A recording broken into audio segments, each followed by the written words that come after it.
എനിക്ക് നന്ദി കരയേറ്റേണ്ട ഒരു കടപ്പാട് എനിക്ക് പാസ്റ്റർ ജോസഫിനോടുണ്ട്.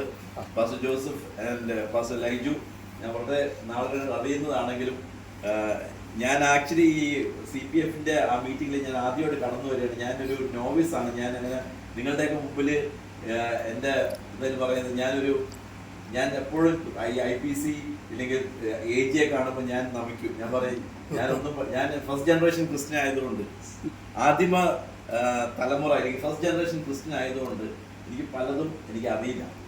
അപ്പൊ എന്നോട് കഴിഞ്ഞ ആഴ്ച അധ്യക്ഷത വഹിക്കാൻ പറഞ്ഞ് ഞാൻ ജീവിതത്തിൽ ആദ്യമായിട്ടാണ് ചെയ്യുന്നത്. അപ്പൊ ഞാനത് എങ്ങനെയോ അത് കഴിച്ചു കൂട്ടി ഞാൻ കൊടുത്തു. എത്ര ശരിയായെന്ന് എനിക്ക് അറിയില്ല. ഞാൻ പാസ്റ്റ് സോറി. കാരണം ഞാൻ അങ്ങനെ ചെയ്യുന്ന ആളുമല്ല. ഞാൻ ആക്ച്വലി ഒരു പാസ്റ്റേഴ്സിന്റെ ഒരു ബാക്ക്ഗ്രൗണ്ടിൽ നിന്ന് വന്ന ആളുമല്ല. ഞാൻ എൻ്റെ സാക്ഷി ഞാൻ ആദ്യം പങ്കുവച്ചിട്ട് ഞാൻ വചനത്തിലേക്ക് കിടക്കാം. ഞാൻ എഞ്ചിനീയറിംഗ് കോളേജിലാണ്. എനിക്ക് ആർക്കിടെക്ചർ എടുക്കണമെന്നൊരു ആഗ്രഹം ഉണ്ടായിരുന്നു. മാർക്കുള്ളത് കൊണ്ട് എനിക്ക് അഡ്മിഷൻ കിട്ടി.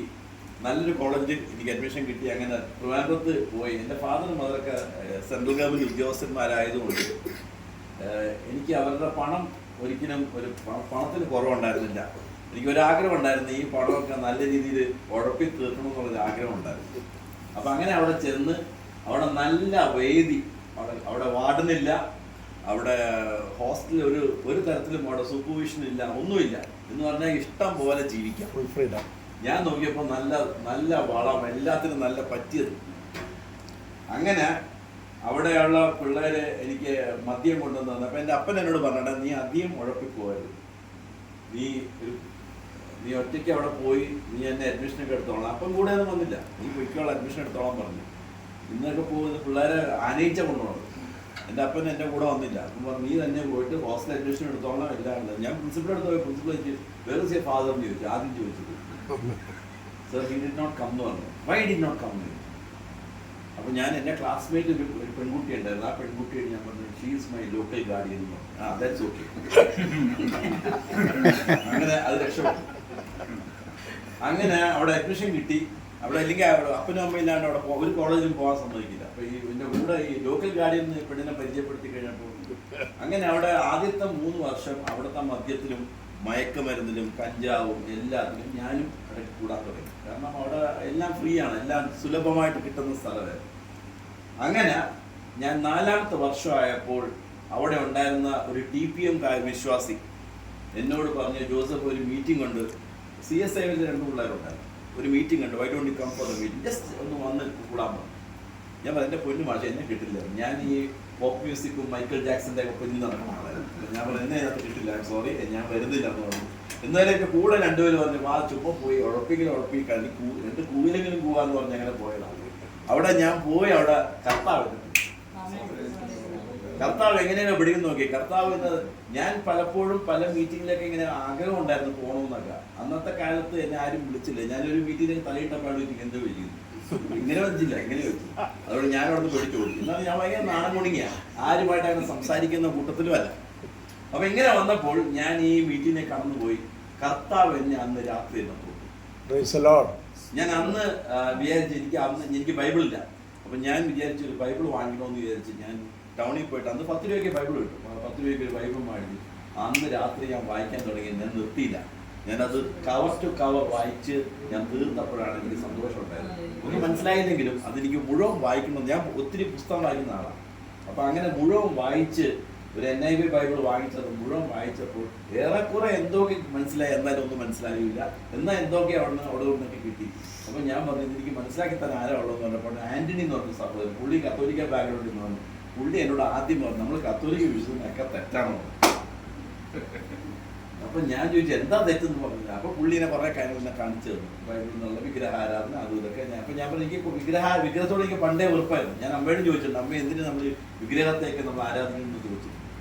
അപ്പൊ അമ്മ, നീ വേണ്ടാത്തൊന്നും ചോദിക്കണ്ട, നീ കാരണവന്മാര് കാണിച്ചത് നീ അതേപോലെ നീ പിന്തുടർന്നാൽ മതി എന്ന് മാത്രമേ അമ്മ പറഞ്ഞു. അങ്ങനെ ഞാൻ ഇതെല്ലാം കേട്ട് കഴിഞ്ഞപ്പോൾ ഞാൻ പറഞ്ഞു, അതിന് കാര്യം ചെയ്യിക്കാൻ ഇതൊന്ന് ഗൈഡ് ചെയ്യാൻ വേണ്ടി നീ എന്നെ സഹായിക്കണമെന്ന് പറഞ്ഞു. അവൻ എന്നെ വളരെയധികം എന്നെ സഹായിച്ചു. അപ്പോൾ അവന് കത്തോലിക്ക ബൈബിളിൽ 8 പുസ്തകം കൂടുതലുണ്ടെന്ന് എന്നെ കാണിച്ചു തന്നു. അതൊക്കെ മനസ്സിലായി, എനിക്കെല്ലാം മനസ്സിലായി. അപ്പൊ ഞാൻ പറഞ്ഞ കാര്യം ചെയ്യാം, നമുക്ക് എന്നാൽ ശരിയായിട്ടുള്ള ഇപ്പൊ ഞാൻ മേടിക്കണ NIV അതായത് മറ്റേ 8 പുസ്തകവും സീറാക്കൊന്നുമില്ല. അപ്പൊ അതും ഞാൻ പറഞ്ഞ ക്ലിയർ ആയിട്ട് നമുക്ക് വായിക്കാം. ഞാനൊരു നോവീസായിട്ട് തുടങ്ങിയതാണ്, അങ്ങനെ തുടങ്ങിയതാണ്. എന്തും ആയിക്കോട്ടെ, ഞാൻ അപ്പൊ ആ സമയത്ത് എനിക്ക് ഒറ്റ എൻ്റെ ഉള്ളിലൊരു വാഞ്ചയുണ്ട്, എവിടെയെല്ലാം മീറ്റിംഗ് ഉണ്ടോ അവിടെ എല്ലാം പോകണം. അപ്പൊ TPM ആയിക്കോട്ടെ, ഏത് മീറ്റിംഗിലും ഞാൻ കടന്നു പോകണം എന്നുള്ള ഒറ്റ വാഞ്ചയുണ്ട്. അപ്പൊ ടൗണിൽ ആ സമയത്ത് അന്നത്തെ കാലത്ത് 1980, 81, 82 കാലത്ത് ട്രിവാൻഡ്രത്ത് ഒരു വലിയൊരു റിവൈവൽ. ഈ കൊച്ചിയിലെ ഒരു റിവൈവൽ അങ്ങനെ ഞാൻ അനുഭവിച്ചത് 1990, 95 കാലഘട്ടത്തിൽ. അതുപോലെ തന്നെ ഒരു റിവൈവലോടെ ട്രിവാൻഡ്രത്ത് ഒരു 1980 റിവൈവൽ ട്രിവാൻഡ്രത്തുണ്ടായിരുന്നു. ദൈവം പലയിടത്തും ഇങ്ങനെ റിവൈവൽ ഇങ്ങനെ പൊട്ടി മുളപ്പിക്കുമ്പോൾ നമ്മളത് ശരിക്കും മുതലാക്കണം. അപ്പൊ അങ്ങനെ ഒരു റിവൈവലാണ് നടന്നതിൽ ഇഷ്ടംപോലെ മീറ്റിങ്ങുകൾ. അവിടെ ഒരു ചെറിയ ചെറിയ ഈ ഫോറിനേഴ്സ് വന്ന് പലയിടത്തും ഇങ്ങനെ ചെറിയ ചെറിയ സുവിശേഷ യോഗങ്ങൾ നടത്താൻ തുടങ്ങി. ഞാനൊരു യോഗത്തിൽ പോയി, അവിടുത്തെ ആ വിളിച്ച ഇവാഞ്ചലിസ്റ്റ് ചോദിച്ചു, എത്ര പേര് കർത്താവിന് വേണ്ടി വേല ചെയ്യാൻ, കർത്താവിന് വേണ്ടി ഒരു മിഷണറി ആകാൻ താല്പര്യമുണ്ടെന്ന് പറഞ്ഞാൽ എൻ്റെ കൈ അപ്പം തന്നെ. എന്നോട് അടുത്ത ആൾ ചോദിച്ചാൽ നീ എന്തിനാ കൈ പൊക്കിയത്? ചൈനയിൽ പോകേണ്ടി വരും, എനിക്ക് അറിയാമോ? ചൈനയിൽ പോകേണ്ടി, ഉഗാണ്ടയിൽ പോകേണ്ടി വരും. ഞാൻ പറഞ്ഞു എനിക്കൊന്നും അറിയാൻ പാടില്ല, ഞാൻ ഒരു കാര്യം എനിക്കറിയാം, എൻ്റെ കർത്താവ് എന്നെ വേലയ്ക്ക് വേണ്ടി വിളിക്കുന്നു എന്നുള്ള കാര്യം, വേറെ ഒന്നും എനിക്കറിയില്ല. അപ്പൊ നമുക്ക് ഇങ്ങനത്തെ ഒരു ബാക്ക്ഗ്രൗണ്ട് ഇല്ല, എനിക്ക് ഏതാണെന്ന് എനിക്ക് അറിയില്ല. ഞാനത് ഇങ്ങോട്ട് തിരിച്ച് എൻ്റെ കോഴ്സ് എല്ലാം കഴിഞ്ഞ് ഇവിടെ വന്നു കഴിഞ്ഞപ്പോൾ ഈ കൂട്ടായ്മ ഇല്ലാതെ ഞാൻ ഇങ്ങനെ ബാക്ക് സ്ലൈഡ് ചെയ്ത് ആ സമയത്താണ് ഞാൻ വളരെയധികം ബിസിനസ്സിലേക്ക് വെഞ്ചർ ചെയ്യണമെന്നുള്ള ആഗ്രഹം. എൻ്റെ ഫാദർ 10ാം ക്ലാസ്സുകാരനാണ്. ഫാദർ വളരെയധികം ഒരു എഞ്ചിനീയറിന്റെ പോസ്റ്റ് ഞാൻ പലപ്പോഴും ഷെയർ ചെയ്യുന്നുണ്ട്. എഞ്ചിനീയറിന്റെ പോസ്റ്റ് ഹോൾഡ് ചെയ്തത് 10ാം ക്ലാസ്സുകാരൻ കഷ്ടപ്പെട്ട് അധ്വാനിച്ച് എഞ്ചിനീയറിന്റെ പോസ്റ്റ് 10ാം ക്ലാസ്സുകാരൻ ഹോൾഡ് ചെയ്തുകൊണ്ട് എന്നോട് പറയട്ടെ, കഷ്ടപ്പെട്ടാൽ ജീവിതത്തിൽ കഷ്ടപ്പെട്ടാൽ നിനക്ക് അസാധ്യമായിട്ട് ഒന്നുമില്ലെന്ന് പറഞ്ഞു. അപ്പൊ ഞാനത് ഏറ്റെടുത്തു. ഞാൻ പറഞ്ഞു ഞാൻ ഇതുപോലെ തന്നെ അപ്പം ഇത്ര ഉയർന്നെങ്കിൽ അതിനേക്കാൾ ഉയരണമെന്ന് വെച്ച് ഒറ്റ ചിന്ത, കാശുണ്ടാക്കണം എന്നുള്ളത് വേറെ ഒന്നുമല്ല, കാശുണ്ടാക്കണം എന്നുള്ള വിചാരം. അങ്ങനെ ഞാൻ പല രീതിയിലും പല ബിസിനസ്സിലും ഞാൻ എന്ന് പറഞ്ഞാൽ ഒന്നുമില്ലായ്മ. എൻ്റെ അപ്പനോട് ചോദിച്ച് ബിസിനസ്സിൽ ഞാൻ കയറിക്കോട്ടെ. ഞാൻ അപ്പം പറഞ്ഞു, നീ ബിസിനസ്സിലാ എന്തിനാണ് നീ കയറിക്കോ, 5 പൈസ എന്നെ നീ പ്രതീക്ഷിക്കുന്നുണ്ടോ? അപ്പൻ വളരെയധികം അങ്ങനത്തെ ഒരു പ്രാക്ടിക്കൽ മാനാണ്. നിനക്ക് ബിസിനസ് നീ ചെയ്തോളാം, നീ എന്നോട് ചോദിക്കണം, യു ഡു ഇറ്റ്. അങ്ങനെ ഞാൻ ബിസിനസ്സിലേക്ക് എൻ്റെ ആദ്യത്തെ ശമ്പളം അന്ന് 650 രൂപ ശമ്പളം, പറയാൻ കൊള്ളൂല. അപ്പൊ 650 രൂപയിൽ നിന്ന് കുറച്ചുകൂടെ ഒരു 1500 രൂപയ്ക്ക് ഞാൻ കൂട്ടിയ വീട്ടിൽ എന്നോടൊപ്പം പറഞ്ഞു 500 രൂപ വീട്ടിൽ തന്നോളണം. അത് വേറെ കാര്യം. അപ്പൊ നമ്മൾ ഇന്നത്തെ പിള്ളേരെ എത്രമാത്രം ചീത്തയാക്കണം ഞാൻ പറയുകയാണ്. അപ്പൊ പറഞ്ഞു, നീ നിനക്ക് ശമ്പളം കിട്ടി തുടങ്ങിയില്ലേ, 500 രൂപ നീ വീട്ടിൽ വെച്ചോളണം. അതുപോലെ 1500 ആണെങ്കിൽ 3-1 നീ വീട്ടിൽ തന്നോളണം. അത് എന്നോട് പകുതി തരണമെന്നാണ്, നീ അതിലേക്ക് 3-1 തന്നായിരുന്നു. അപ്പൊ അങ്ങനെ ഞാൻ ഇത് തുടങ്ങിയപ്പോഴാണ് എൻ്റെ ഉള്ളിൽ ദൈവാത്മാവ് എന്നോട് വളരെ ശക്തമായിട്ട് ബിസിനസ് എല്ലാം മുന്നേറി. ഞാൻ 3-4 ബിസിനസ്സിലേക്ക്, അന്ന് എനിക്ക് 3-4 ബിസിനസ് ഉണ്ടായിരുന്നു. പക്ഷെ അതിലൊക്കെ മുന്നേറുമ്പോൾ ദൈവാത്മാവ് വളരെ ശക്തമായിട്ട് എന്നോട് പറഞ്ഞു, നിന്നെ വിളിച്ചിരിക്കുന്നത് എൻ്റെ വേല മുന്നോട്ട് കൊണ്ടുപോകാൻ. അപ്പം എനിക്ക് തിയോളജിക്കൽ ബാക്ക്ഗ്രൗണ്ട് ഇല്ല, ഒന്നുമില്ല. അപ്പം ഞാൻ ഇങ്ങനെ നടക്കുന്ന സമയത്ത് ഒരു ബിജു എന്ന് പറഞ്ഞ ഒരു ദേവാസ്, പുള്ളി ഇപ്പം അമേരിക്കയിലാണ്. പുള്ളി എന്നെ കണ്ടപ്പോൾ എന്നോട് പറഞ്ഞു, നീ എന്താണ് ഇങ്ങനെ നടക്കുന്നത്? നീ ഞാൻ എന്താ അല്ല നീ വല്ല കൂട്ടായ്മയിലൊക്കെ പോകുന്നുണ്ടോ? ഞങ്ങൾ എനിക്കൊരു കൂട്ടായ്മയില്ല, ഞാനായ ചത്തുകളൊക്കെ ഉണ്ടായിരുന്നു. ഞാൻ വളരെ പറഞ്ഞു, ഞാൻ ഡെഡ്. അന്ന് അവൻ എന്നെ കൂട്ടായ്മയിലേക്ക് വിളിച്ചുമില്ല. അവന് കൂട്ടായ്മയുണ്ട്, അവൻ വിളിച്ചില്ല. എൻ്റെ ഭാര്യയ്ക്ക് ഒരു ജോലി കിട്ടി നമ്മുടെ ഗ്രീറ്റ്സ് അക്കാഡമിയിൽ. അന്നത്തെ കാലത്ത് ഗ്രീറ്റ്സ് അക്കാഡമി എന്ന് പറഞ്ഞാൽ ഇപ്പോൾ എനിക്ക് ടോപ്പാണ്. അന്നത്തെ കാലത്ത് ഒരു അപ്കമിങ് സ്കൂളാണ്. അന്ന് അവിടെ എല്ലാം ഇല്ല. അപ്പോൾ എൻ്റെ ഭാര്യ ഈ പോസ്റ്റ് ഗ്രാജുവേഷനൊക്കെ കഴിഞ്ഞതുകൊണ്ട് she was selected as the head of the department of, അവിടെ സയൻസ് ഡിപ്പാർട്ട്മെൻറ്റ് സെറ്റപ്പ് ചെയ്യാൻ വേണ്ടി ഭാര്യയെ ഏൽപ്പിച്ചു. അവിടെ ഒരു പ്രശ്നമുണ്ട്. ഭാര്യയുള്ള വന്ന് എപ്പോഴും കംപ്ലൈൻറ്റ് ചെയ്യും, ഉച്ചയ്ക്ക് മര്യാദ ഇരിക്കാൻ പറ്റില്ല, ഈ ഉമ്മാർ എന്നെ പ്രെയർ മീറ്റിങ്ങിലേക്ക് വിളിക്കുന്നു. പെന്തിക്കോസ് സ്കൂളാണ്, ഇവനെന്നെ പ്രെയർ മീറ്റിങ്ങിലേക്ക് വിളിക്കുന്നു. എന്ത് ചെയ്യണമെന്ന് എനിക്ക് അറിയാൻ പാടില്ല, പോകാണ്ടിരിക്കാനും പറ്റില്ല. ഇദ്ദേഹത്തിന് അറിയാം, അദ്ദേഹം ഉണ്ടായിരുന്നു. അപ്പം ഞാൻ പറഞ്ഞു, നീ പോ. ഞാൻ പ്രോത്സാഹിപ്പിക്കുക, നീ അതിനൊക്കെ പോകണം. കാരണം ഞാൻ പറഞ്ഞു, ഞാൻ ഒരു പ്രെയർ മീറ്റിംഗ് കർത്താവിനെ അറിഞ്ഞ ആളാണ്, കർത്താവിൻ്റെ വചനമൊക്കെ ഞാൻ ഇടയ്ക്കിടയ്ക്ക് ഷെയർ ചെയ്യുന്ന പുള്ളിക്കാരത്തേക്കും താല്പര്യമൊന്നുമില്ല. അപ്പോൾ എന്തായിട്ട് പുള്ളിക്കാരത്തി അവിടെ എന്നെ അതിൽ പ്രോത്സാഹിപ്പിച്ചപ്പോൾ അവർ ലഘുലേഖ കൊണ്ടുവരാൻ തുടങ്ങി. അപ്പോൾ അതൊക്കെ ഞാൻ വായിക്കാൻ തുടങ്ങി. പുള്ളിക്കാരത്തി ഇതെന്താണ് ഇത്രമാത്രം താല്പര്യം. അപ്പോൾ അവിടെ ഈ വചനം പഠിപ്പിക്കാൻ വേണ്ടി ഒരു ടീച്ചർ നിയോഗിച്ചിട്ടുണ്ട്. ആ ആ ടീച്ചർ എന്ന് പറഞ്ഞാൽ നല്ല വിശ്വാസിയാണ്.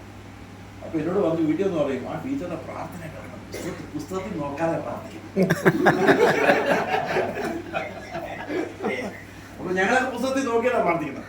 ഇത് പുസ്തകം ഞാൻ പറഞ്ഞു, അത് ഞാൻ പറയാൻ കണ്ടെന്ന് ഞാൻ പറഞ്ഞു ഞങ്ങളെല്ലാം കോളേജൊക്കെ എങ്ങനെ പ്രാർത്ഥിച്ചുകൊണ്ടിരുന്നു, പുസ്തകത്തിൽ നോക്കാതെ ഞങ്ങൾ പ്രാർത്ഥിച്ചിരുന്നു. അപ്പൊ അവരാദ്യമായിട്ടാണ് കാണുന്നത്.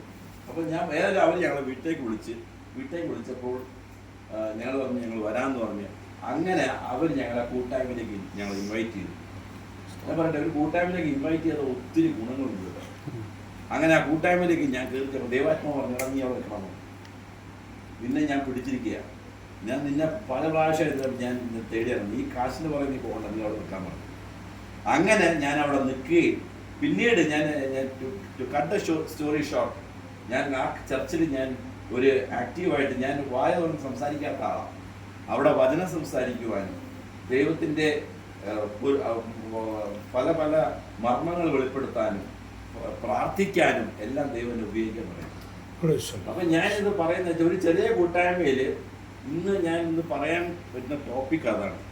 നമ്മൾ ഈ പ്രസ്ഥാനങ്ങളായി, ഞാനും ഒരു പ്രസ്ഥാനത്തിലാണ്, അതുകൊണ്ട് ഞാൻ പറയുന്നത് നമ്മളിതിന് ഡേഞ്ചർ ഉണ്ട്. ഇന്ന് ഞങ്ങൾ ആ ഒരു ചെറിയ കൂട്ടായ്മ ഞങ്ങൾ തുടങ്ങിയപ്പോൾ 3 പേരുണ്ടായിരുന്നു. ഞാൻ, എൻ്റെ ഭാര്യ, ഒരു ജോർജ് എന്ന് പറഞ്ഞ ഒരാളുണ്ടായിരുന്നു. അവരൊന്നും കാണാൻ എവിടെ പോയെന്ന് എനിക്കറിയില്ല. ആ ജോർജ് അല്ല, വേറൊരു ജോർജ്, ഒരു പയ്യനാണ്. അങ്ങനെ 3 പേരൊക്കെ ഉണ്ടാവും. ചിലപ്പോൾ സമയത്ത് അത്രയൊക്കെ ഉള്ളൂ, ഈ 3 പേരുള്ളൂ. ആ 3 പേരടങ്ങുന്ന ഈ കൂട്ടായ്മ പെട്ടെന്ന് ദൈവം വളർത്താൻ തുടങ്ങി.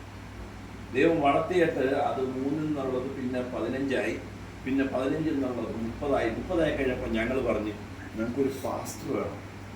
കാരണം ഇത് ഞങ്ങൾക്കൊന്നും കൈകാര്യം അറിയില്ല, നമുക്ക് അതിനുള്ള ബാക്ക്ഗ്രൗണ്ടും ഇല്ല, എക്സ്പീരിയൻസും ഇല്ല ഒന്നും.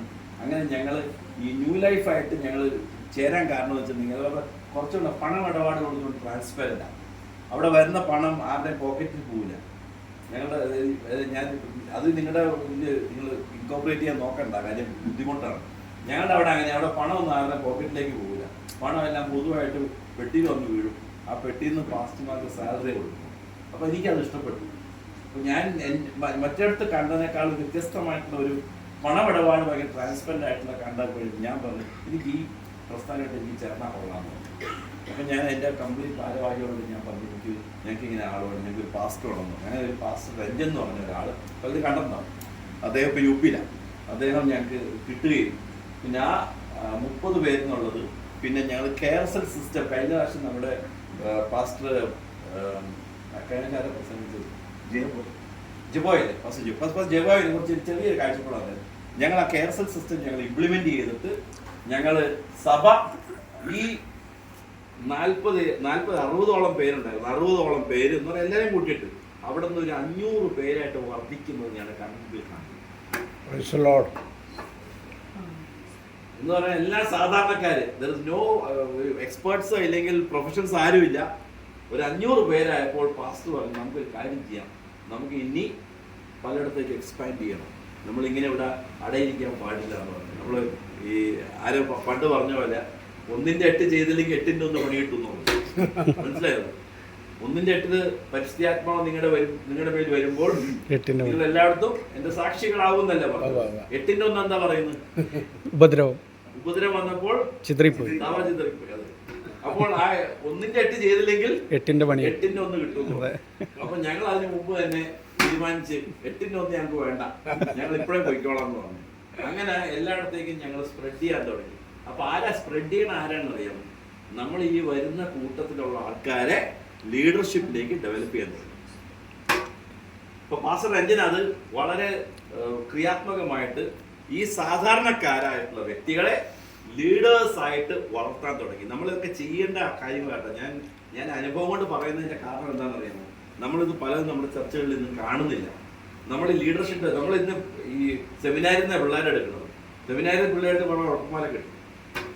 എന്നാൽ ചില ശിഷ്യന്മാരെ നമ്മൾ ഉളവാക്കുകയാണെങ്കിൽ നല്ല രീതിയിലുള്ള നമുക്ക് കുറെ സഭകളെ നമുക്ക് ഉടലെടുക്കുവാൻ ദൈവം, കർത്താവ് പറഞ്ഞ ഞാൻ എൻ്റെ സഭയെ പണിയും പാതാള ഗോപുരം അതിനെ ജയിക്കുകയില്ല എന്ന് പറഞ്ഞവൻ വിശ്വസ്തനാണ്. ഹല്ലേലൂയ.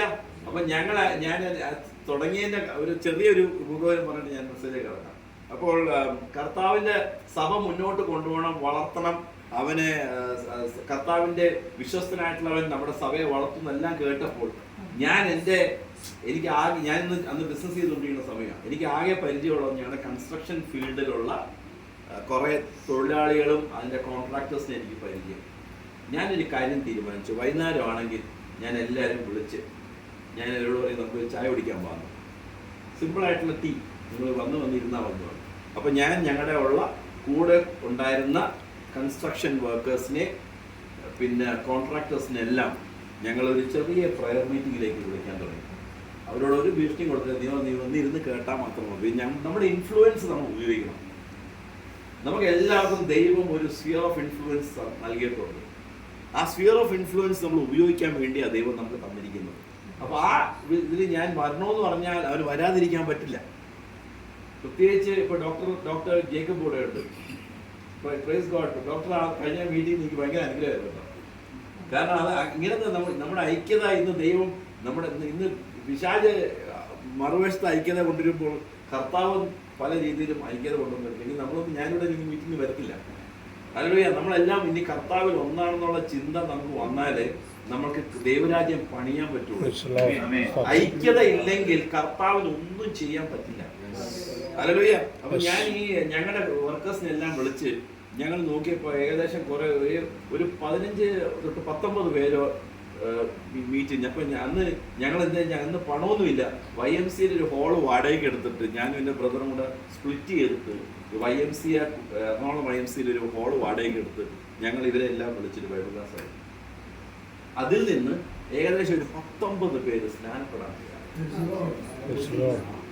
ഞാൻ ഞങ്ങളുടെ പഴയ കൂട്ടായ്മയിലെ പാസ്റ്റർ വിളിച്ചു പറഞ്ഞു, പാസ്റ്ററെ ഞങ്ങൾക്ക് ഒരു 19 പേര് സ്നാനപ്പെടണം. 19 പേര് എവിടെ കിട്ടും? ഞാൻ പറഞ്ഞ പറ്റ കർത്താവ് വന്നാൽ ഞങ്ങൾ ആരും വിളിച്ചൊന്നുമല്ല, ഇത് കൊണ്ടേ മുക്കിയതല്ല, ഇവരെല്ലാം ജെന്യൂനായിട്ടുള്ള കൺവേർട്സ് ആണ്, കർത്താവിന് വേണ്ടി നിൽക്കാൻ തന്നെ. അങ്ങനെയാണ് ഈ മലയാളം സർവീസ് ഞങ്ങൾ ആദ്യമായിട്ട് തുടങ്ങിയത്. അപ്പം അതുവരെ ഞാൻ പഠിച്ചിട്ടില്ല കേട്ടോ. ഞാനിപ്പോൾ മലയാളം വായിക്കുന്നുണ്ട്. അതൊക്കെ കർത്താവിൻ്റെ കൃപയാൽ കർത്താവ് തന്ന ഒരു ഗിഫ്റ്റാണ്. ഞാൻ മലയാളം പഠിച്ചിട്ടുമില്ല. ഞാൻ ഇന്നിപ്പോൾ മലയാളത്തിൻ്റെ സ്പെല്ലിംഗ് ഒക്കെ ഞാൻ കറക്റ്റ് ചെയ്യുന്ന ആളാണ്. തായും. അപ്പൊ ഞാൻ ഇപ്പം കുറെ കാര്യം മനസ്സിലായി. നമ്മൾ പറഞ്ഞൊക്കെ തെറ്റാണ് മനസ്സിലായി.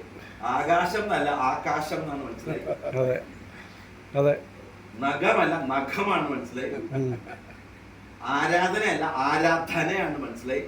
ഞാനിങ്ങനെ ഈ മലയാളം നമ്മൾക്ക് പഠിക്കുമ്പോഴാണ് ഇതെന്താ പിന്നെ ഇങ്ങനെ പറയണത്, ഇത് മുഴുവൻ തെറ്റാണല്ല. അപ്പൊ നമ്മൾ ഈ എല്ലാത്തിനും ഡോക്ടറിന്റെ ഡായും തായും ഒക്കെ ഒരു എസ് പോലത്തെ ഒരു സാധനം എഴുതുന്നു. അപ്പൊ മനസ്സിലായി അത് തെറ്റാണ് മനസ്സിലായി. ഡായ് വേറെ ഡായും ഇത് ടായാന്ന് മനസ്സിലായി. ഇങ്ങനത്തെ കുറെ തെറ്റുകൾ ഞാൻ കണ്ടുപിടിച്ചു മലയാളത്തിൽ. അപ്പോഴാണ് ഈ സ്പെല്ലിംഗ് എല്ലാം ഞാനിപ്പോ മലയാളത്തിൽ ടൈപ്പ് ചെയ്യുന്ന ആളാണ്. അതാണ് സ്വന്തം എന്റെ കഴിവല്ല. അപ്പൊ ഞാൻ ഇതെല്ലാം പറഞ്ഞു വരുന്നത് നമുക്ക് ഒരു പുതിയ ഒരു രീതിയിൽ നമ്മൾ മാറാൻ തയ്യാറാണെങ്കിൽ കർത്താവ് നമ്മളെ പണിയാൻ തയ്യാറാണ്. ആമേൻ. അപ്പൊ ഞങ്ങൾ ഈ ഒരു തുടങ്ങിയപ്പോ ഞങ്ങൾക്ക് 40ഓളം ചർച്ചുകൾ കേരളത്തിലുണ്ട്. ഈ എളിയവനായ എനിക്ക് യാതൊരു തരത്തിലുള്ള അതിനുള്ള എക്സ്പീരിയൻസും ഇല്ല. ഞാൻ പറയട്ടെ, അതുകൊണ്ടാണ് ഞാൻ പറഞ്ഞത് എനിക്ക് ഇവിടെ വരുമ്പോൾ എനിക്ക് പേടിയാണ്. കാര്യം സ്റ്റാൽബാർട്സിന് മുമ്പിലാണ് ഞാൻ നിൽക്കുന്നത്. കാരണം 40ഓളം ചർച്ച് ഒരു വ്യക്തിയിൽ നിന്ന് ദൈവം തന്നിട്ടുണ്ടെങ്കിൽ നിങ്ങൾക്ക് എല്ലാവർക്കും അതിനേക്കാളെല്ലാം വളരെയധികം ശക്തമായിട്ട് ഇന്ന് ദൈവരാഷ്ട്രീയ ചലനം ഉണ്ടാക്കാൻ സാധിക്കും എന്നുള്ളൊരു പ്രോത്സാഹന വാക്യം ഞാൻ പറയുകയാണ്. അല്ല, ഒരു ബാക്ക്ഗ്രൗണ്ടും ഇല്ല എനിക്ക് തിയോളജിക്കൽ. ഇപ്പം ഞാൻ ഡോക്ടറേറ്റ് എടുത്തു, അത് വേറെ കാര്യം. ഞാൻ അത് കഴിഞ്ഞപ്പോൾ എനിക്ക് മനസ്സിലായി, എൻ്റെ പോരായ്മ മനസ്സിലായി. പിന്നീട് ഞാൻ ഡിഗ്രി എടുത്ത്, ഞാൻ സൈക്കോളജിസ്റ്റ് ഡിഗ്രി എടുത്ത്, ഞാൻ ആർക്കിടെക്ചർ ഡിഗ്രി കൂടാതെ ഐ ബിക്കേം എ സൈക്കോളജിസ്റ്റ്. പിന്നെ അത് കൂടാണ്ട് I took doctorate also in ministry. അപ്പം ഞാനിതെല്ലാം എൻ്റെ കൂടെ എടുത്തതാണ്. എനിക്ക് ആ പഠിക്കാനുള്ള ഒരു താല്പര്യം ഉള്ളതുകൊണ്ട് ഞാൻ ഇതെല്ലാം ചെയ്തത്. കാരണം ഞാൻ പിന്നീട് മനസ്സിലാക്കി ഞാനിപ്പോൾ ഇന്ന് കൂടുതൽ പ്രൊപ്പോണന്റ് ഓഫ് ഹൗസ് ഗ്രൂപ്പ്സ്. ഇന്ന് ചെറിയ ഗ്രൂപ്പിനെ കൂടുതൽ ഞാൻ ട്രെയിനറുമാണ്. ഞാൻ വളരെയധികം പ്രോത്സാഹിപ്പിക്കുന്നത്. കാരണം ഒരു ചെലവുമില്ല. I feel that all of the pastors should have very ഒരു ക്രിയേറ്റീവ് ആയിട്ടുള്ള ഹൗസ് ചർച്ചസ് നിങ്ങൾ സ്റ്റാർട്ട് ചെയ്യണം.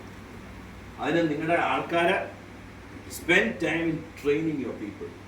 നമ്മൾ കൂടുതൽ ഈ പൊതുജനങ്ങളെ ട്രെയിൻ ചെയ്യാൻ സമയം എടുക്കണ്ട. പൊതുജനങ്ങളെ ട്രെയിൻ ചെയ്യാൻ പറ്റില്ല. പക്ഷെ ദൈവം കാണിക്കുന്ന ചില നേതൃസ്ഥാനത്തേക്കുള്ള വ്യക്തികളെ പിൻ പോയിന്റ് ചെയ്ത് അവരെ എടുക്കുക. ചെറുപ്പക്കാരെ പ്രത്യേകിച്ച്. ചെറുപ്പക്കാരിന്ന് അണ്ടർ യൂട്ടിലൈസ്ഡ് ആണ്. സ്ത്രീകൾ അണ്ടർ യൂട്ടിലൈസ്ഡ് ആണ്. സ്ത്രീകളെയൊക്കെ നമ്മൾ ഇതേ പുറകെ കൊണ്ടിരുത്തുക, എല്ലാവരെയും കുറെ പുറകെ കൊണ്ടിരിക്കും. അപ്പൊ നമ്മൾ അവരെയൊക്കെ യൂട്ടിലൈസ് ചെയ്യണം. ഈ കേരള സിസ്റ്റത്തിന്റെ ഏറ്റവും കൂടുതൽ യൂട്ടിലൈസ് ചെയ്യുന്ന സ്ത്രീകളെ.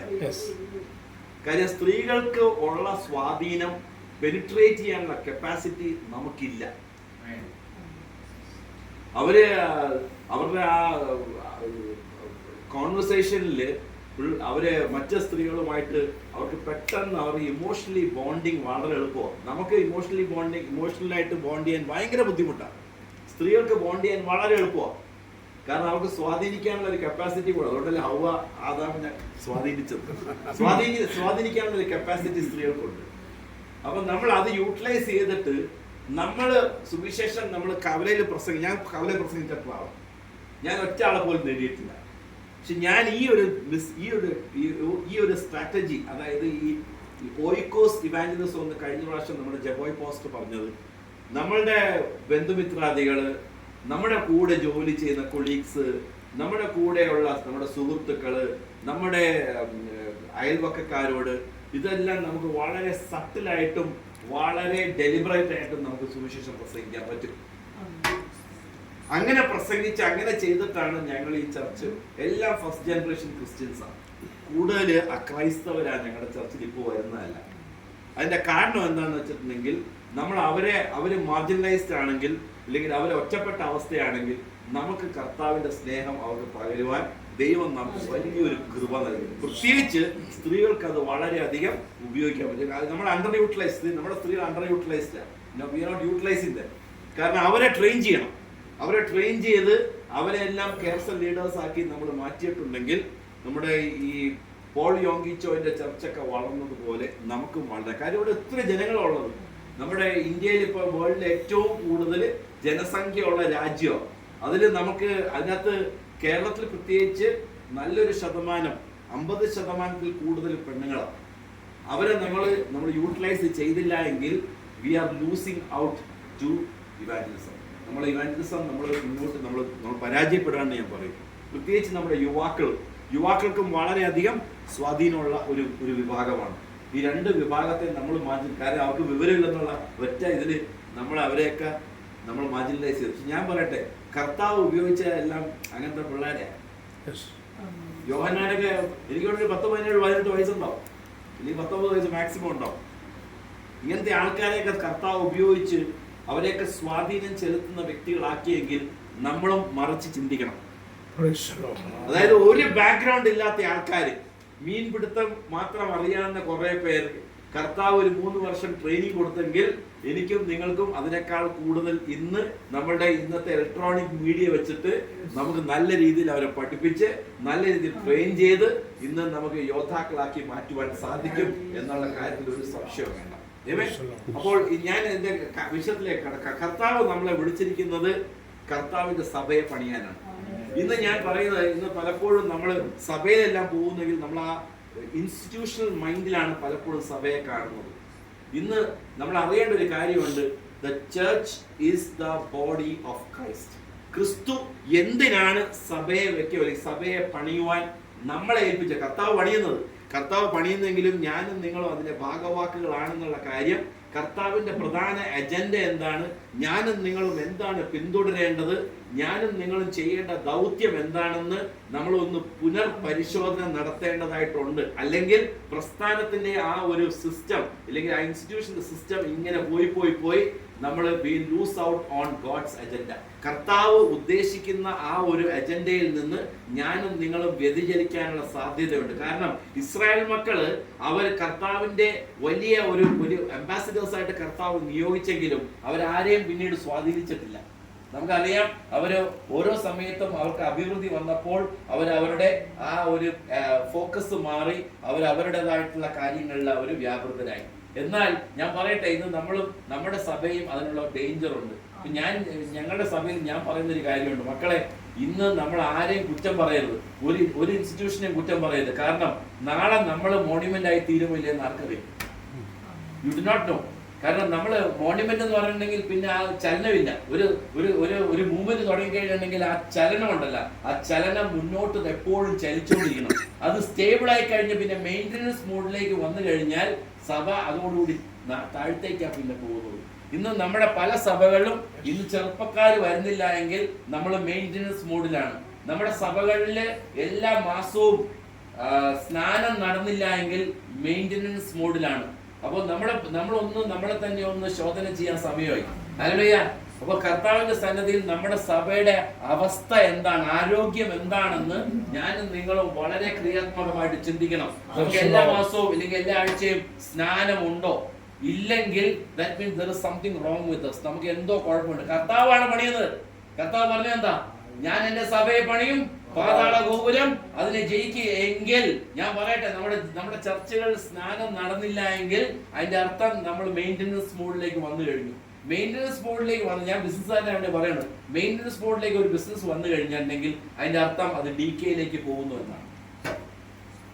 ഹല്ലേലൂയ. നമ്മൾ എല്ലാ വർഷവും ഞങ്ങൾ ബിസിനസ് ചെയ്യണം. ഞാൻ ഇപ്പൊ ബിസിനസ് ചെയ്യുന്നില്ല. ബിസിനസ് ചെയ്യുന്ന സമയത്ത് ഞങ്ങൾ എല്ലാ വർഷവും ഞങ്ങൾ ഇവാലുവേഷൻ എന്ന് പറഞ്ഞൊരു കാര്യമുണ്ട്. ഇവാലുവേറ്റ് ചെയ്യുമ്പോൾ ഞങ്ങളുടെ ബാലൻസ് ഷീറ്റ് വെച്ചിട്ട് നമ്മൾ ഇത്ര കഴിഞ്ഞ വർഷത്തെക്കാളും നമ്മുടെ ഇൻഫ്ലേഷന്റെ അപ്പുറം, ഇൻഫ്ലേഷൻ നമ്മുടെ ഇപ്പോഴത്തെ current inflation rate approximately 3 to 4% ആണ്. അതിന് മുകളിലായിട്ട് നമ്മുടെ സഭ വളർന്നില്ലെങ്കിൽ ഇന്നിപ്പോ നമുക്ക് നമ്മുടെ സഭയുടെ ഇവാലുവേഷൻ എന്ന് പറഞ്ഞാൽ സ്തോത്രക്കാഴ്ചയാണ്. ഞാൻ സ്തോത്രക്കാഴ്ച കൂടിയോ കുറവൊന്നല്ല ഇമ്പോർട്ടന്റ്, ജനങ്ങൾ വരണം. ക്വാളിറ്റി ആയിട്ടുള്ള സഭ നമ്മൾ മുന്നോട്ട് കൊണ്ടുപോയി. അത് മാത്രം പോരാ, ലീഡർമാർ ഉളവാകണം. ലീഡർമാർ ഉളവാകുന്നില്ലെങ്കിൽ again we are in the maintenance mode. Maintenance mode എന്ന് പറഞ്ഞിട്ടുണ്ടെങ്കിൽ DKയിലേക്ക് പോയിക്കൊണ്ടിരിക്കുകയാണ്. അപ്പൊ ഞാനും നിങ്ങളും ഇന്ന് കർത്താവ് നമ്മളെ കർത്താവിന്റെ സഭയെ പണിയുവാൻ വേണ്ടി എന്നെ നിങ്ങളെ ഉപകരണങ്ങളായിട്ട് ദൈവം വിളിച്ചിട്ടുണ്ടെങ്കിൽ ഞാൻ പറയട്ടെ, നമ്മൾ ക്രിയാത്മകമായിട്ട് സഭയെ പണിയേണ്ടവരാണ്. അത് ദൈവം ചെയ്യും. കർത്താവ് പറഞ്ഞ വാക്ക് അവൻ വിശ്വസ്തനാണ്, അവൻ അത് ചെയ്യും. Hallelujah. Provided we do our part.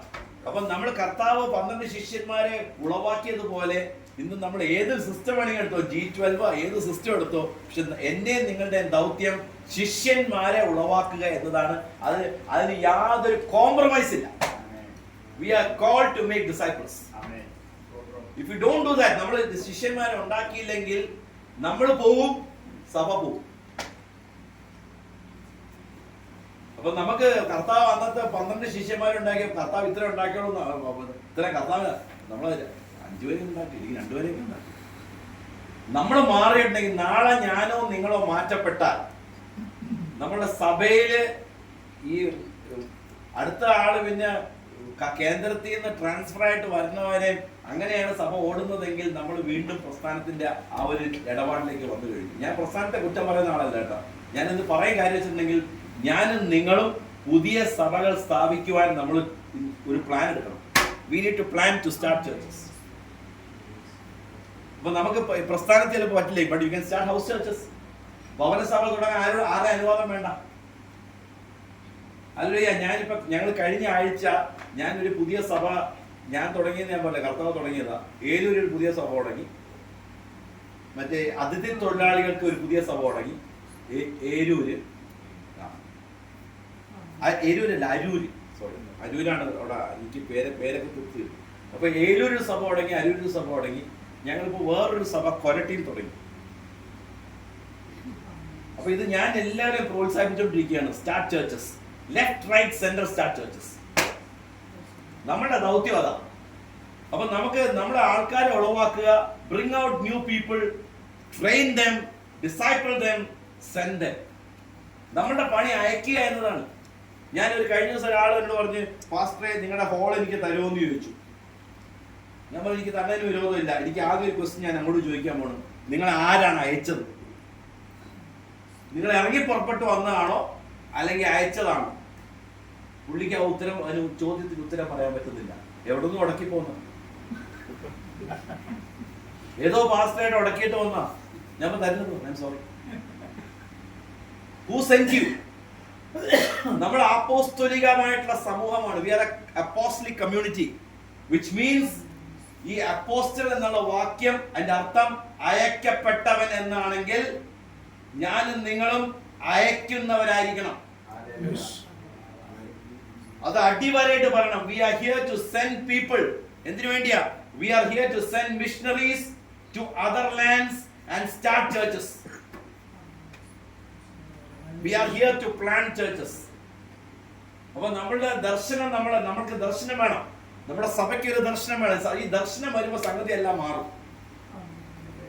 ഇന്ന് നമുക്ക് നമ്മുടെ സഭയിൽ ലാക്ക് ചെയ്യുന്നത് എന്താ അറിയോ? നമ്മൾ we are failing to envision our people. ദർശനം ഉണ്ടെങ്കിലല്ലേ എൻവിഷൻ ചെയ്യാൻ പറ്റുള്ളൂ.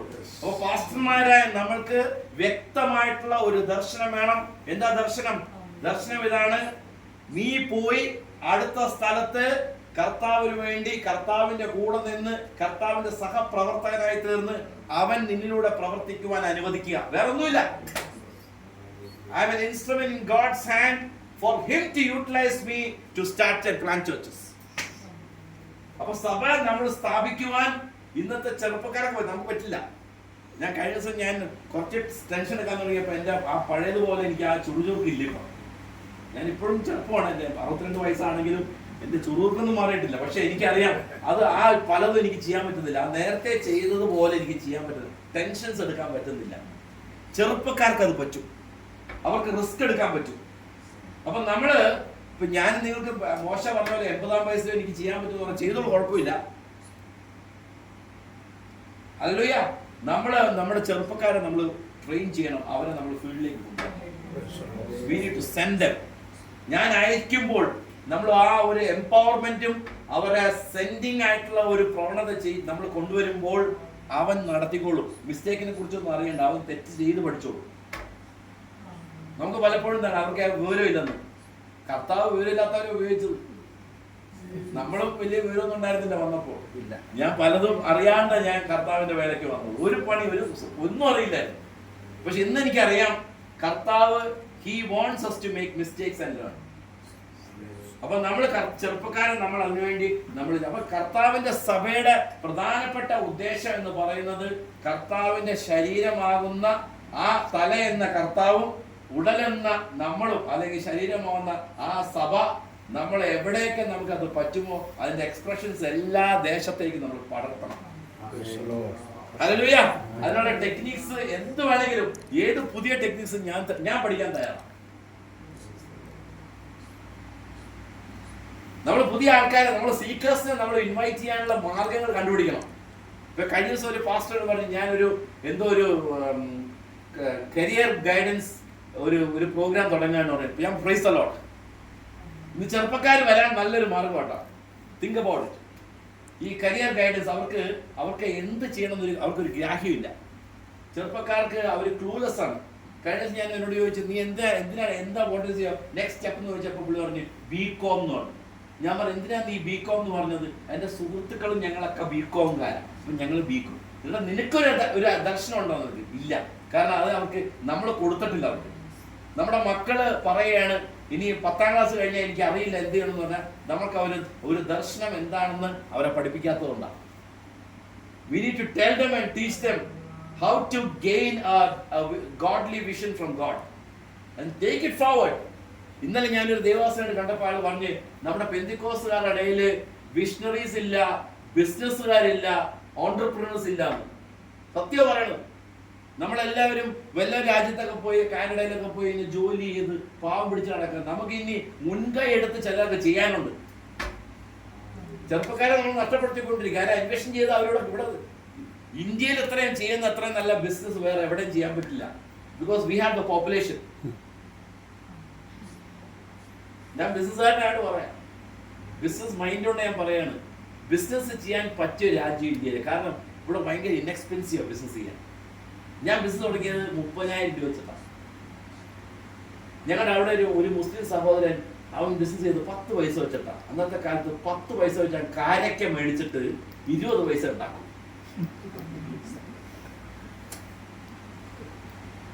ഇന്ന് അവനുണ്ടല്ലോ, ഞാൻ അവനെ ദിവസം കണ്ടായിരുന്നു, നമ്മുടെ സ്റ്റേഡിയത്തില് പുട്ടും കട്ടൻ എന്ന് പറഞ്ഞ കട. നിങ്ങൾ കണ്ടിട്ടുണ്ടോ? നിങ്ങൾ പുറത്തുനിന്ന് കഴിക്കുന്നവരൊക്കെയാണ് ഈ പുട്ടും കട്ടൻ എന്നുള്ള കട സ്റ്റേഡിയത്തിൽ കണ്ടിട്ടുണ്ടോ? കണ്ടിട്ടുണ്ട്. ഞാൻ അവിടെ പോയി, ഞാൻ എന്റെ വൈഫ് അവിടെ ഒരു ലൈൻ ടീ കഴിക്കാൻ വേണ്ടി അവിടെ കയറിയപ്പോ ഇവൻ എന്നോട്, സാറേ പരിചയമുണ്ടാ? ഞാൻ പറയാം എനിക്ക് ഓർമ്മയില്ല മോനെ, എന്താണ് മുസ്ലിമാണ്. ഞാൻ നിങ്ങളുടെ ആ അടുത്ത വീട്ടിൽ നിന്ന് 10 പൈസക്ക് കാരൊക്കെ മേടിച്ച് വിറ്റ ആളാ. അതേപോലെ ഇൻഡസ്ട്രിയലിസ്റ്റ്. നമ്മുടെ മക്കളെ പഠിപ്പിക്കുന്നില്ല. കഴിഞ്ഞ ദിവസം ഒരു പാസ്റ്ററോട് പറഞ്ഞ്, പാസ്റ്ററിന്റെ മോന് ഈ ഇങ്ങനത്തെ ഈ OLX എവിടെ ഇങ്ങനെ പല കമ്പ്യൂട്ടർ വിൽപ്പന ചെയ്യാൻ പറഞ്ഞു. എന്നോട് പാസ്റ്റർ പറഞ്ഞു, ഇതിലേക്ക് എന്ത് ചെയ്യുന്നു? ഞാനൊരു പാസ്റ്റർ പ്രോത്സാഹിപ്പിക്കും. അവൻ ചെയ്യട്ടെ, അവൻ ചെയ്ത് പഠിക്കട്ടെ. അവനൊരു 10,000 രൂപ കൈ കൊടുക്കും, നീ ചെയ്യടാൻ പറഞ്ഞു. നമ്മൾ അവന്റെ ആ ഒരു അവന് ദൈവം ചിലപ്പോൾ കൊടുത്ത, അവൻ പാസ്റ്ററിന്റെ മോന, അവൻ ദൈവം കൊടുത്ത അവന്റെ ആ ഒരു ദർശനത്തെ കെടുത്തരുത്. അവനെ പ്രോത്സാഹിപ്പിക്കുക. അവന് ചെറിയ എമൗണ്ട് കൊടുത്തിട്ട് നീ ചെയ്ത് തുടങ്ങ്. 10,000 കൊടുത്തിട്ട് നീ അവന് സ്കൂട്ടർ വയ്ക്കണം. ഞാൻ പറഞ്ഞു നിങ്ങൾ കൊടുത്തിട്ട് 10,000 രൂപയല്ലേ പോവുള്ളൂ, പോട്ടെ. അവനെ പഠിക്കുന്ന അങ്ങനെയാണ്. അപ്പൊ നമ്മുടെ ഇടയിൽ നമുക്ക് ഓൺട്രപ്രണേഴ്സ് നമുക്ക് ആവശ്യമുണ്ട്, സ്റ്റാർട്ടപ്സ് ആവശ്യമുണ്ട്. നമ്മളെല്ലാവരും പാസ്റ്റർമാരായിട്ടല്ല വിളിച്ചിരിക്കുന്നത്. ആമേൻ. God needs business people. നമ്മുടെ ഫൈനാൻസ് എവിടെ നിന്നാണ് വരുന്നത്? ഇന്ന് പല ചർച്ചകളിലും ബിസിനസ്സുകാര് പാസ്റ്റർമാരെ കൈയിട്ട് വട്ടം കറക്കിക്കൊണ്ടിരിക്കുക, അവര് സ്വാധീനിക്കുക പാസ്റ്റർമാരെ. ഒരിക്കലും പാടില്ല. പാസ്റ്റർമാരും ആ അപ്പോസ്റ്റലിക് ലീഡർഷിപ്പ് ആയിരിക്കണം മുന്നിൽ നിന്ന് എല്ലാരും നയിക്കേണ്ടത്. ഒരാളെ നമ്മുടെ ചർച്ചിൽ നമ്മൾ സ്വാധീനിക്കാൻ നമ്മൾ അനുവദിക്കരുത്. നമ്മുടെ ചർച്ച പോവും, വേറെ വഴിക്ക് പോവും. ഹല്ലേലൂയ. ഞാൻ പറയുമ്പോൾ വിഷമമുണ്ടായിരുന്നു. ഇത് എന്റെ അനുഭവം കൊണ്ട് ഞാൻ പറയാ. നമ്മൾ കർത്താവിന്റെ സഭ മുന്നോട്ട് പോകണമെങ്കിൽ നമ്മളുടെ apostolic authority has to come in place and lead the church. കാരണം കർത്താവിന്റെ ആ സഭ ഇല്ലെങ്കിൽ കർത്താവിന്റെ ശരീരത്തിന്റെ ആ ഫങ്ഷൻസ് നടത്തണമെങ്കിൽ ചർച്ചാണ് കർത്താവ് ഗവർണിംഗ് ആയിട്ട് വെച്ചിരിക്കുന്നത്. ഈ ദേശത്ത് നമ്മളാണ് ഗവർണിംഗ്. ഇവിടെ എന്ത് സംഭവിക്കണമെന്ന് നമ്മൾ പറയണം. ഹല്ലേലൂയ. ഈ church has to dictate the terms to the underworld, these spiritual forces of darkness. നമ്മളാ പറയേണ്ടത്, നീ ഇന്നത് ചെയ്യേണ്ടത്. അവർ നമ്മളെ കണ്ട് പഠിക്കണം. ഹല്ലേലൂയ. അപ്പൊ ഇന്ന് നമ്മുടെ ആ കംപ്ലീറ്റ് മൈൻഡ് സെറ്റ് നമ്മൾ മാറ്റി ചർച്ചിനെ വേറെ ലെവലിലേക്ക് നമ്മൾ കൊണ്ടുവരാൻ വേണ്ടി ഒരു തീരുമാനം എടുക്കുക. Amen. We need because നമ്മൾ കർത്താവിന്റെ, ഞാൻ 4 കാര്യങ്ങൾ ഞാൻ പറയുന്നത്. ചർച്ചാണ് കർത്താവിന്റെ ശരീരം. രണ്ടാമത്തെ കാര്യം, ചർച്ചാണ് കർത്താവിന്റെ വാസസ്ഥലം. ഹല്ലേലൂയ. അപ്പൊ നമ്മൾ അതിന് ഉതകുന്നതായിട്ടുള്ള കംപ്ലീറ്റ് കാര്യങ്ങൾ നമ്മളെ ദൈവം ഉത്തരവാദിത്തം ഏൽപ്പിച്ചിരിക്കുക. മൂന്നാമത്തെ കാര്യം, കർത്താവ് നമ്മുടെ സഭയെ, ഈ കമ്മ്യൂണിറ്റിയെ സ്വാധീനിക്കാൻ വെച്ചിരിക്കുന്ന മലമുകളിലുള്ള പട്ടണം സഭയാണ്. നമ്മൾ അതിനുവേണ്ടി എന്തെല്ലാം നമ്മൾ ചെയ്യണമോ നമ്മൾ ചെയ്യണം. കഴിഞ്ഞ ദിവസം ഞാൻ ഡിമോഹൻ പാസ്റ്റർ എനിക്കറിയാം, പാസ്റ്റർ ഡിമോഹന്റെ. ഇന്ന് നമുക്കറിയാം ചെന്നൈ, നമ്മുടെ സൗത്ത് ഇന്ത്യയിൽ ഹൈദരാബാദിലെ ഒരു വലിയ ചർച്ച ഉണ്ട്. എനിക്ക് പുള്ളിയെ ഞാൻ മീറ്റ് ചെയ്തു, സതീഷ് കുമാർ. അദ്ദേഹത്തിന്റെ ചർച്ച ഒഴിച്ചു കഴിഞ്ഞാൽ പിന്നെ ഏറ്റവും വലിയ ചർച്ച് നമ്മുടെ ഡിമോഹൻ പാസ്റ്ററിന്റെ ചർച്ച. ഞാൻ ആ പാസ്റ്റർ ചാഡ്വിക്കായിട്ട് എനിക്ക് പരിചയമുണ്ട്, പാസ്റ്റർ ഡിമോഹനായിട്ട് പരിചയമുണ്ട്. എനിക്ക് ഡിമോഹനായിട്ട് അത്രയും പരിചയമില്ല, ചാഡ്വിക്കായിട്ട് നല്ല പരിചയമുണ്ട്. അപ്പൊ അവിടെ അവർ പറയുന്നൊരു കാര്യമുണ്ട്, അവര് കമ്മ്യൂണിറ്റി ആയിട്ട് ബ്രിഡ്ജ് ചെയ്യാൻ, ഞാൻ അവരുടെ മീറ്റിംഗ് പ്രാവശ്യം പോയപ്പോൾ അവർ പറഞ്ഞത് കമ്മ്യൂണിറ്റി ആയിട്ട് ബ്രിഡ്ജ് ചെയ്യാൻ എന്ന് പറഞ്ഞാൽ, കമ്മ്യൂണിറ്റി ആയിട്ട് ബ്രിഡ്ജ് ചെയ്യാൻ വേണ്ടി കഴിഞ്ഞ ദിവസം പാസ്റ്റർ ഉപയോഗിച്ചൊരു പദമാണ് bridging and breaking barriers and building bridges. ആ ബിൽഡിംഗ് ബ്രിഡ്ജസ് അവരൊരു വലിയ ഒരു അജണ്ടയാണ്. കമ്മ്യൂണിറ്റി ആയിട്ട്, സമൂഹമായിട്ട് നമ്മൾ പെന്തിക്കോസ് എന്ന് പറയുമ്പോൾ സമൂഹം നമ്മളെ വേറൊരു സ്പീഷീസ് ആയിട്ട് കണ്ടുകൊണ്ടിരിക്കുക. ഇവരാരും നമ്മുടെ കൂടെ ചേരാൻ പറ്റിയ ആൾക്കാരല്ല. പക്ഷെ നമ്മളത് മാറ്റണം. എന്നിട്ട് നമ്മൾ അവരായിട്ട് ബ്രിഡ്ജ് ചെയ്യണം. ബ്രിഡ്ജ് ചെയ്യണമെങ്കിൽ അവർ കഴിഞ്ഞ ദിവസം അവർ പറഞ്ഞൊരു കാര്യം ഒരു ഇതാണ്, ഞങ്ങൾ എല്ലായിടത്തും പോയിട്ട് തേക്കിന്റെ സാപ്ലിങ് ഓരോ വീട്ടിൽ കൊണ്ടുപോയി ഞങ്ങൾ നട്ട് ഞങ്ങൾ അവരെ കൊണ്ട് എല്ലാ ദിവസവും ഞങ്ങൾ അവിടെ പോകും നനയ്ക്കാൻ വേണ്ടി. എന്നിട്ട് ഞങ്ങളൊരു വാക്ക് പ്രാർത്ഥിച്ചോട്ടെ. ആരാ പ്രാർത്ഥിക്കണമെന്ന് പറയുന്നത്? ആ തേക്കിന്റെ മരത്തിന്റെ മുകളിൽ യേശുവിന്റെ നാമത്തിൽ ഈ തേക്ക് മരം വലുതാകട്ടെ. സിമ്പിൾ ആയിട്ടുള്ള പ്രാർത്ഥന. പക്ഷെ നമ്മള് തല്ലിപ്പുളികളല്ല എന്നുള്ള ഒരു കോൺഫിഡൻസ് അവരുടെ മേൽ ഉദിക്കാൻ വേണ്ടിയത്. അപ്പൊ അങ്ങനെ വരുമ്പോ ഞങ്ങൾക്ക് വേറൊരു വിഷയം കൂടെ ഉണ്ട്. അവര് പറഞ്ഞ കാര്യം കേട്ടാ, എന്നോട് ചാഡ്വിക്ക് പറഞ്ഞതാ. അവിടെ വേറൊരു വിഷയമുണ്ട്, ഞങ്ങളുടെ മോളിന് വേണ്ടി പ്രാർത്ഥിക്കണം. ഞങ്ങൾ അയാൾക്ക് വേണ്ടി പ്രാർത്ഥിക്കണം. ഏത് മരത്തിന് വേണ്ടി പ്രാർത്ഥിക്കാൻ പോയതാ? ഞാൻ ആ പറഞ്ഞ മനസ്സിലായില്ലേ? ഈ മരത്തിന് വേണ്ടി പ്രാർത്ഥിക്കാൻ വേണ്ടി മരം കൊടുത്തവർക്ക് എന്നിട്ട് ഞങ്ങൾ നാളെ വരാം. എന്തിനാണെന്നറിയാമോ? കമ്മ്യൂണിറ്റിയായിട്ട് ബ്രിഡ്ജ് ചെയ്യാൻ വേണ്ടിയാണ്. നമുക്ക് ഇതുപോലത്തെ പല സ്ട്രാറ്റജീസ് നമുക്ക് വേണം. അത് നമ്മൾ ഇരുന്നിട്ട് നമ്മൾ അത് ആവിഷ്കരിക്കണം. എന്താണ് strategy? What strategy will work out in our community? അവർ പറഞ്ഞത് വളരെയധികം ഞങ്ങൾക്ക് ആ വഴി ഞങ്ങൾ ഏകദേശം 25 കെയർ സെൽ സ്റ്റാർട്ട് ചെയ്തു. അപ്പൊ 25 കെയർ സെൽ എന്ന് പറഞ്ഞാൽ ഒരു കെയർ സെല്ലിൽ 10 പേരുണ്ടെങ്കിൽ 250 പേര്. ഞങ്ങളുടെ ചർച്ച എത്ര പേരില്ല, 250 പേര്. ദൈവസാഹിത്യം എത്രയുണ്ട് ഞാൻ പറഞ്ഞു വെച്ചിട്ടുണ്ടെങ്കിൽ നമുക്ക് സാധാരണ ഒരു ആവറേജ് ചർച്ചയിൽ 25-30 പേര്, 250 പേരെ അവർക്ക് കിട്ടിയത്. അത് അന്നത്തെ കാലത്ത്. എനിക്ക് വേണം ഇപ്പൊ അതിനേക്കാളും കൂടിയിട്ടുണ്ടാവും. എന്റെ വേറൊരു സുഹൃത്ത് ഡൽഹിയിലുണ്ടായിരുന്ന അയാൾ പറഞ്ഞ പുള്ളി കെയർ സിസ്റ്റം തുടങ്ങി കഴിഞ്ഞിട്ട് ഇതുപോലത്തെ ഈ ബ്രിഡ്ജിങ് ഇവന്റ്സ് സ്റ്റാർട്ട് ചെയ്തു. കമ്മ്യൂണിറ്റി ആയിട്ട് ബ്രിഡ്ജ് ചെയ്യാനുള്ള പല കാര്യങ്ങൾ, ഈ മാരേജ് കൗൺസിലിങ്ങും, നമുക്ക് ദൈവം സഹായിച്ച് ഇങ്ങനത്തെ പലതും നമുക്ക് ചെയ്യാനാ നമുക്ക് പ്രാപ്തി ദൈവം തന്നിട്ടുണ്ട്. അതിനുള്ള വലിയ കൃപ ദൈവം തന്നിട്ടുണ്ട്. അപ്പൊ ഇങ്ങനത്തെ മാരേജ് കൗൺസിലിങ്, പിന്നെ പല പല സഹായങ്ങള്, ട്യൂഷൻസും ഇതെല്ലാം എടുത്തിട്ട് അവരുടെ ഇന്ന് പുള്ളി മരിച്ചുപോയി. നമ്മുടെ ആ പാസ്റ്റർ മരിച്ചുപോയി, എന്റെ സുഹൃത്ത് മരിച്ചുപോയി. പക്ഷെ ആ പുള്ളി പറയണത് ഞാൻ മരിച്ചാലും കുഴപ്പമില്ല. പുള്ളി രോഗാവസ്ഥയിലായപ്പോ എന്നെ വിളിച്ചായിരുന്നു. മരിച്ചാലും കുഴപ്പമില്ല. ഇന്ന് ഞങ്ങൾ ദൈവം സഹായിച്ച് ഞങ്ങളുടെ ചർച്ചില് 15,000 പേരുണ്ട്. ബ്രിഡ്ജിങ് തുടങ്ങിയപ്പോ സംഭവിച്ച കാര്യം പറയുന്നത്. അപ്പൊ ഒന്നില്ലെങ്കിൽ നമ്മള് കർത്താവിന്റെ സൗഖ്യമായിട്ട് പോണം. ദൈവം സഹായിച്ച് ദൈവം ഈ ദിവസങ്ങളിൽ കൂടുതൽ നടത്തും. അല്ലെങ്കിൽ സാമൂഹികമായിട്ടുള്ള എന്തെങ്കിലും ഒരു പ്ലാൻ നമുക്ക് വേണം. എന്തിനാണെന്നറിയാമോ? നമ്മുടെ ഉദ്ദേശം ഒന്നാണ്, കർത്താവിന്റെ രാജ്യം വലുതാകണം, വളരണം, പണിയപ്പെടണം. ആമേൻ. അപ്പൊ രണ്ടാമത്തെ കാര്യം ഞാൻ പറഞ്ഞു. മൂന്നാമത്തെ കാര്യം ചർച്ചസ് ഇൻഫ്ലുവൻഷ്യൽ. നാലാമത്തെ കാര്യം എഫീസ്യർ 3-ാം അധ്യായത്തിന്റെ 10-ാം വാക്യം വെച്ച് ഞാൻ ക്ലോസ് ചെയ്യണം. ടൈം കഴിഞ്ഞു. 3-ാം അധ്യായം 10-ാം വാക്യം. ദൈവം നമ്മളെ വെച്ചിരിക്കുന്നത് അന്ധകാര ശക്തികളുടെ മുമ്പിൽ ദൈവത്തിന്റെ ബഹുവിധ ജ്ഞാനം വിളമ്പുവാനാണ്, അല്ലെങ്കിൽ പ്രകടിപ്പിക്കുവാനാണ്. അപ്പോൾ ദൈവത്തിന്റെ സന്നിധിയിൽ സഭ നമ്മൾ പിശാചിന്റെയും ഈ അന്ധകാര ശക്തികളുടെ മുമ്പിൽ നമ്മൾ ഇത് ചെയ്യാൻ വേണ്ടി എന്തെല്ലാം ചെയ്യണം? കർത്താവ് നമ്മളെ സഹായിക്കട്ടെ. God has to work through us. ഞാൻ ബിസിനസ് എല്ലാം വിട്ടപ്പോൾ കർത്താവേ, ഞാൻ ബിസിനസ് ചെയ്തപ്പോൾ എനിക്ക് ഒരു സ്റ്റാൻഡേർഡ് ഉണ്ടായിരുന്നു എന്റെ ജീവിതത്തിൽ. എന്നെ അത് ആരുടെ മുമ്പിൽ അത് ചെറുതാക്കരുത്.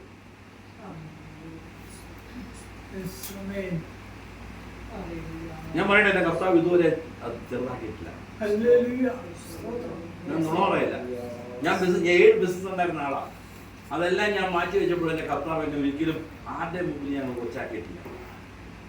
അപ്പൊ ദൈവം നമ്മുടെ മധ്യത്തില് ആക്റ്റീവായിട്ട് പ്രവർത്തിക്കുക മാത്രമല്ല, അന്ധകാര ശക്തികളുടെ മുമ്പില് ദൈവത്തിന്റെ വലിയ ബഹുവിധ ജ്ഞാനം നമ്മളാണ് വിളമ്പേണ്ടത്. അതിനകത്ത് നമ്പർ 1 ഈ പാസ്റ്റർ ചെയ്ത് ഞാൻ അതിനാണ് ഞാൻ അനുമോദിക്കുന്നത്, ഐക്യത.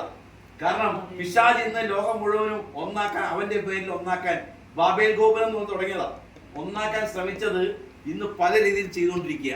ഞാൻ പറയട്ടെ, ഇന്ന് നമുക്ക് യൂണിഫൈങ് ഫാക്ടർ ഒന്നുണ്ട്, ക്രിസ്തു. അത് ബ്രദറിനില്ല, ബാപ്റ്റിസ്റ്റിനില്ല, പെന്തിക്കോസ്റ്റിനില്ല, ഒന്നുമില്ല. ക്രിസ്തുവിൽ ഒന്നാകാൻ നമ്മൾ എല്ലാവരും ഒറ്റക്കെട്ടായി നിന്നാൽ കർത്താവിന്റെ ശരീരം പണിയപ്പെടും.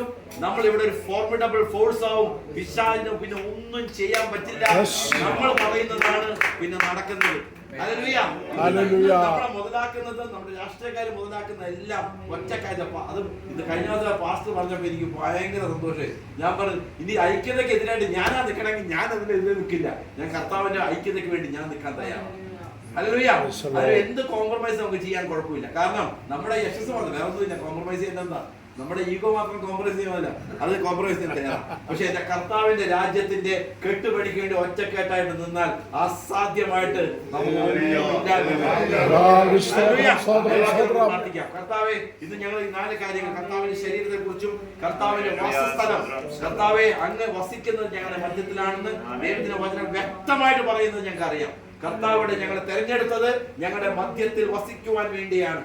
കർത്താവ് 3-ാമത്തെ കാര്യം, ഞങ്ങൾ ഇൻഫ്ലുവൻഷ്യൽ ആയിട്ട് കർത്താവ് ലോകത്തിന്റെ ഉപ്പും, കർത്താവ് ഭൂമിയുടെ ഉപ്പും ലോകത്തിന് വെളിച്ചമായിട്ട് ഞങ്ങളെ സൃഷ്ടിച്ചിരിക്കുന്നത് മലമുകളിലുള്ള പട്ടണം പോലെ കർത്താവെ വിളങ്ങുവാൻ, അനേകം പേരെ പ്രകാശിക്കുവാനാണ്. ഞങ്ങളെ ഓരോ നാമത്തിലെ കർത്താവേ, ഈ ദിവസങ്ങളിൽ ഞങ്ങളുടെ മൈൻഡ് സെറ്റ് മാറ്റണം. ഒരു പാരഡൈം ഷിഫ്റ്റ് ഞങ്ങൾക്ക് നൽകണം. ഞങ്ങളുടെ ചിന്താഗതിക്ക് മാറ്റം വരണം കർത്താവേ. ഈ ചിന്താഗതി ഞങ്ങളുടെ മനസ്സിലിടണം. ഞങ്ങൾക്ക് കർത്താവെ ഞങ്ങൾക്ക് പ്രവർത്തിക്കണം കർത്താവ്. ചെറുപ്പക്കാരെയും സ്ത്രീകളെ എല്ലാം കർത്താവ് യൂട്ടിലൈസ് ചെയ്യുവാനുള്ള ഒരു മൈൻഡ് സെറ്റ് ഞങ്ങൾക്ക് നൽകണമേ എന്ന് പ്രാർത്ഥിക്കുന്നു. നാലാമത്തെ കാര്യം, ബഹുവിധ ജ്ഞാനം. അന്ധകാര ശക്തികളുടെ മുമ്പിൽ ഞങ്ങളുടെ ഐക്യത കണ്ട് അവർ ഞെട്ടണം. യേശുവിന്റെ നാമത്തിൽ അത് നടക്കട്ടെ എന്ന് ഞാൻ പ്രാർത്ഥിക്കുന്നു. തിരുസന്നിധിയിൽ ഞങ്ങളെ താഴ്ത്തുന്നു യേശുവിന്റെ നാമത്തിൽ തന്നെ.